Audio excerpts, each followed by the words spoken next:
Is there like a fully satisfied life? There are days like when I wake up and I'm like, this was a really good day. Everything went the way we wanted it. And I just feel like a 10. And I'm like, this is a great day.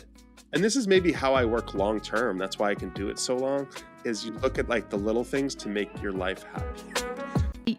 I hear it all the time when people are thinking, shall I start a new business? Shall I take a longer break? Shall I start doing something else entirely? At the end of the day, what they're trying to figure out is it possible to make it easier on myself second time around? Did you try to answer that question, or you were just prepared and willing to work hard again, as hard as the first time? For me, I felt like if I didn't step on the gas within like a 2-year, 3-year period, you kind of lose your way, and you're like that pressure point is not there. It's my observation as well that if people take too long, it becomes harder and harder. And what happens is that we start developing new habits. We start developing this external scaffolding that supports life without business. And then it's so hard to break out of it. Did you feel that that year was enough for you on the personal level to figure out what you want to do next? The answer is no. I mean, you can always take more time off, right? You can always like relax more and enjoy life more. Life is not all about work. It's not.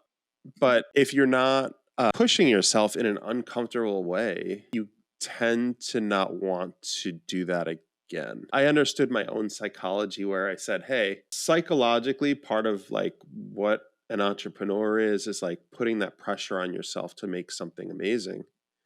And if you get used to the scaffolding, it's like you start to build new scaffolding. I wasn't quite ready to go fully commit to that because I felt like I wasn't done building and creating. I get really addicted to the highs and lows, candidly, of like building a real fun aspect being an entrepreneur. And there is, it's not a lonely life like building companies. You have community. The community is like the company you build, and that's a lot of fun in itself, where you have like a sports team and you're all like going towards a specific goal. And I think when you remove that pressure and you're not part of that sports team, you start to change. And I think I see entrepreneurs who take 2 years off, 3 years off, 5 years off, and they basically make the decision they want to become an entrepreneur again.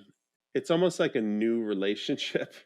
In a sense, it's like either when you're dating somebody new, or like you're, trying something new, like, I don't know, a sport or just something that's just slightly different. And I think, every company at the end of the day has its life cycle. Change is always happening. And I think that the best entrepreneurs can understand that change and like move with it. So I just think the challenges are always there.